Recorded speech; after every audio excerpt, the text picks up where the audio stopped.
Harka fuuni daawwattoota keenya nageenya keenya bakka jirtanitti sinaa dhaqqabu jennaa kun oduu ijoo torbaniiti. Egaa oduu ijoo torbanii torban kana keessa taatee wanta ta'an gabaabsinee kan isin biraan geenyu ta'a.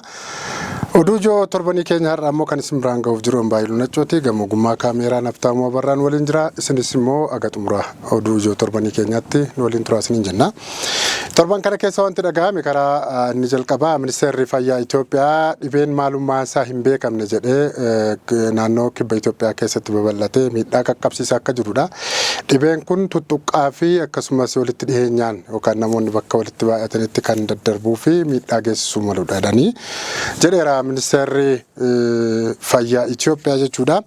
Dhibeen kun amma babal'atee namoonni dhibee kanaan qabaman gara 15tti akka ol siiqanidha. Ministeerri Fayyaa kan inni beeksise miidhaa cimaa geessisaa akka jiru keessumaa daa'immanii fi dubartoota irratti miidhaa qaqqabsiisaa akka jiru odeeffannoo toora karaa miidiyaa hawaasummaa isaa baaseen ibseera. Kanaaf of eeggannoo hawaasni Itoophiyaa akka taasisu dhaamsa dhaameetti jira Ministeerri Fayyaa Itoophiyaa jechuudha. Kun egaa akkuma dhukkuboota kaanii dhukkubni kun saffisaan akka daddarbaa jiru namaa namatti miidhaa qaqqabsiisuu akka danda'u. Kanaaf of eeggannoo akka taasisan keessumaa dhibeen kun mallattoowwan adda addaa garaa kaasuu dhiiga afaanii funyaaniin yookaan qaama karaa bobbaa baasuunis mallattoo adda addaa of keessaa akka qabudha. Qaama ho'ina qaamaa dhukkubbii dadhabina dhukkubbii bohoo yookaan mataa kanallee of harkaa qaba. Namoonni dhibee kanaan tarii shakkaman bakka buufanni yaalaa yeroof itti yaalaman jirutti dhaqanii kunuunsi gahaan akka taasifamuu fi akka yaalamanidha kan hin dhaame. Egaa dhibeen kun daran naannolee biyyattii keessattis akka miidhaan qaqqabsiisneef ammoo irratti hojjechaa jira jechuudhaan Ministeerri Fayyaa Itoophiyaa torban kana keessa ibsa baasaati tureera. Oduu ijoonni kan lammataayyuu Itoophiyaa keessatti filannoon bilisaa fi dimokiraasii adeemsisuuf haala dandeessisu laalchisuun egaa paartilee mormitootaa ibsa waloo baasaniiru. Guyyaa lakkaa'uun filannoo miti ka jedhan egaa paartileen siyaasaa waloo kuni bara 2018 akka lakkoofsa geezitti adeemsifamuu dursee haalli dureen mijeeffamuu akka qabu egaa paartileen gara 13 ta'an ibsa waloo baasaniin torban kana keessa himaniiru. Sochiin boordiin filannoo biyyaalessaa taasisu jabeeffamaa akka jiruu fi akkasumas immoo mootummaan filannoo haqaa fi bilisa adeemsisuu fi haal duree adda addaa mijeessuu akka qabuu fi paartileen siyaasaas kana gaggaafataa turuudha kan isaan ka'anii. Torban kana keessa dhaabilee siyaasaa Oromoo keessaa akka Adda Bilisummaa Oromoo KFO'n dhimma kanarratti dhaabilee siyaasaa waloo kan Itoophiyaa waliin ibsa waloo tokko baasuudha kan dhaga'ame. Kan biraanii guyyaan fincila diddaa gabrummaa torban darbe keessadha kan inni yaadatame olee kabajaa yaadannoo fincila diddaa gabrummaa ilaalchisee miidiyaaleen yookaan sabaa himaaleen adda addaa gabaasaa turanii nutis gabaasneerra. Keessumaa Adda Bilisummaa Oromoo kabaja ayyaana yaadannoo waggaa 20ffaa kan bara 2025 fincila diddaa gabrummaa ilaalchisee waajjira isaa muummee Kagullallee jirutti bakka hooggantoonni miseensonni qondaalonni dhaabichaa argamanitti kabajataniiru. Egaa nutis irratti argamne sagantaa dhaabichi dabarse yookaan kabajate tokko tokko hordofnee isin biraan geenyeerra. Daawwattoota keenya sirna kabaja yaadannoo fincila diddaa gabrummaa irratti sabboontonni qaqqaaliin Oromoo qabsoo Oromoo fiixaan baasuuf jecha warreen qabsicha keessatti kitimaman itti yaadachuudha jechuudhaan egaa qondaalonni dhaabichaa tokko tokko waltajjii irratti dubbataniiru. Hirmaattota sagantaa sanaarsi yaada yookaan waa'ee maalummaa fincila diddaa gabrummaa akkasumas fincilli xumura gabrummaa akkamitti akka dhufee fi waraqaan qorannoo gaggeessanii jiru. Hirmaattonni sagantichaa tokko tokko har'a ga'uun keenyiyyuu bu'aan fincila diddaa gabrummaa wareegamtoonni qaalii ilmaan Oromoo taasisaniinidha jechuudhaan sagantaa sanarratti himaniitu jiru. Kun egaa fincila diddaa gabrummaa kun keessumaa kutaa biyya Awurooppaa, Ameerikaa hawaasni Oromoo bakkoota hedduu jiranittis kabajamaa akka turedha kan dhaga'ame daawwattoota keenya. Godina Jimmaatti dhaabbanni Meedrook jedhamu humna daa'immanii fi qabeenya naannichaa irratti miidhaa geessaa akka jiru Koomishiniin Mirga Namoomaa Itoophiyaa torban kana keessa beeksiseera. Egaa qorattoonni koomishinichaa akka jedhanitti akka lakkoofsa Itoophiyaatti bara 2017 keessa Meedrook yookaan dhaabbanni Meedrook jedhamu godina Jimmaatti qonnaa Horizon Plantation keessaa achitti oomisha qonnaa irratti kabobba'edha. hojjettoota oomisha qonnaa fi akkasumas haalli bulchiinsaa haalli qabiinsa hojjettoota haalli humna namaa akka malee akkasa yaaddesse egaa koomishiniin mirgoota namoomaa Itoophiyaa ibseera. Keessumaa kan inni taasifabe sana qorachuuf achi deemee kan inni taasifabe keessaa daa'imman umuriin isaanii hin geenye qacaranii ammoo humna isaaniis qisaasisaa akka jiran miindaallee yeroon kaffalaaf akka jiran daa'imman barnoota seenanii barachuu soo qabanii humnaan geeffamanii keessumaa naannoo adda addaarraa waraanaan fudhatamanii ukkaanfamanii jechuudha. Achi dhaqanii hojii humnaa akka hojjetan taasifamaa jira jechuun koomishinichi kana kaa'eera. Egaa dhaabbanni meedroo kuni Oromiyaa bakkoota adda addaa keessatti balaa keemikaala albuuda Oromiyaa irratti baay'ee gaggeessaa jira. Keessumaa waggoottan 3 darban keessa yaadattuu taatan daawwattoota keenya Gujii keessatti qaama namaa laamshessuurra darbee qabeenya uumamaa biyyee fi akkasumas albuuda naannoo aanaa Gujii keessa bakkoota adda addaa keessa jiru miidhaa akka jiru qorattoonnis baasaniiru, miidiyaaleen adda addaas gabaasaa turaniiru. Kun oduu ijoo torbaniiti daawwattoota keenya. Oduun inni biraanii Tigraay keessatti keemikaalli balaafamaan albuuda seeraan alaa ittiin baasuuf fayyadamaa akka turanidha kan dhagahame. Gareen Tigraayitti seeraan ala albuuda baasuuf ittisuuf qolatu meerkurii kiloogiraama 12 seeraan ala albuuda baasuuf itti fayyadamaa turan Tigraay keessatti to'achuu qaamoleen nageenyaa Tigraay himaniiru.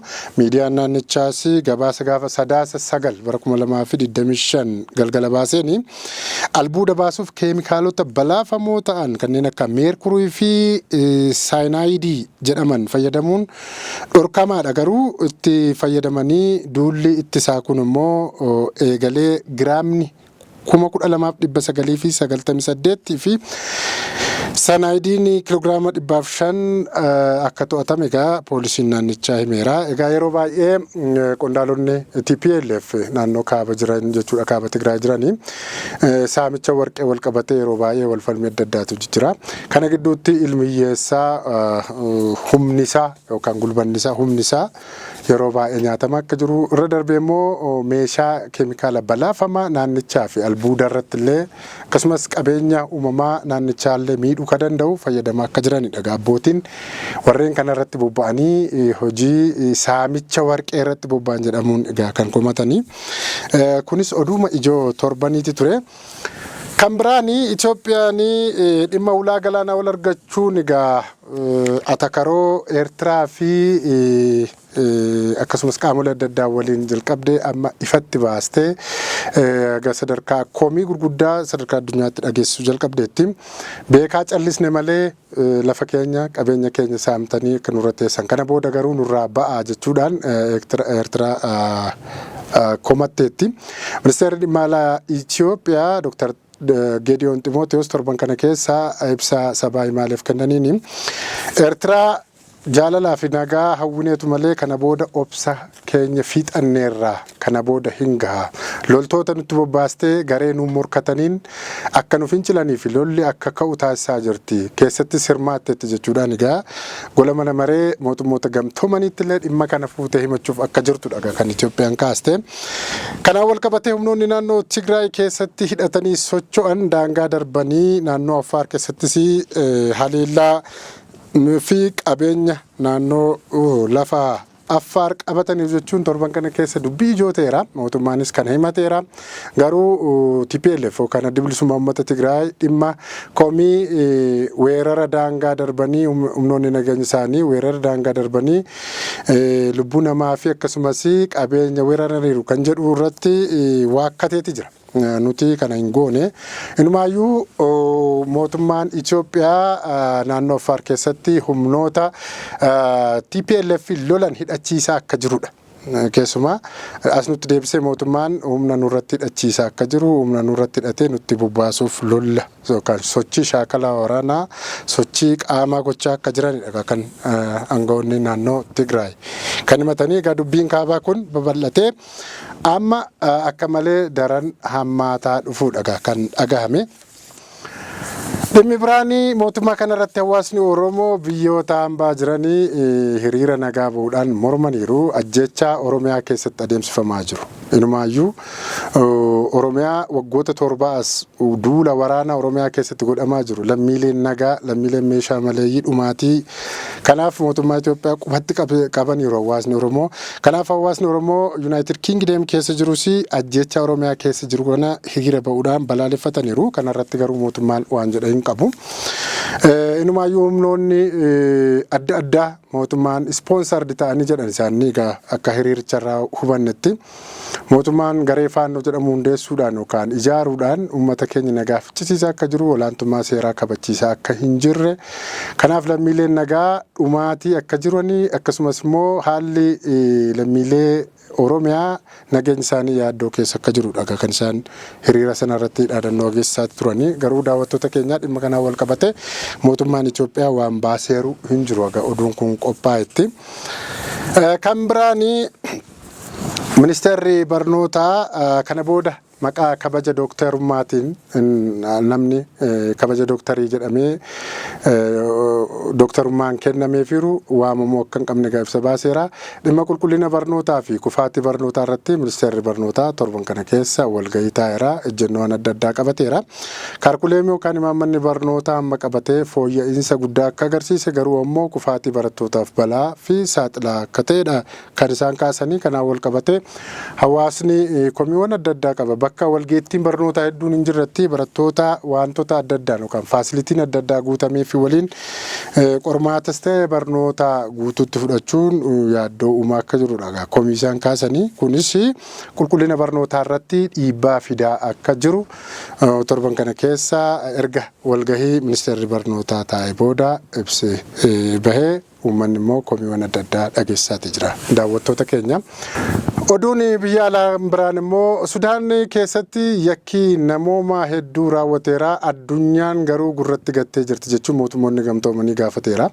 Inumaayyuu walabdee humnoota waraanaa Sudaan raayyaa ittisa biyyaattii fi humna addaa biyyattii gidduutti lola adeemaa jiruun amma deebi'ee akka haaraatti lubbuu lammiilee kumoota hedduun gaagaa akka jiru kan dhagahamaati jiru. Qaamni dhaabi jedhu dhibee hawaasni meeshaa maleeyyii akkasumas uummanni nagaan jumlaan ajjeefamaa akka jiranidha.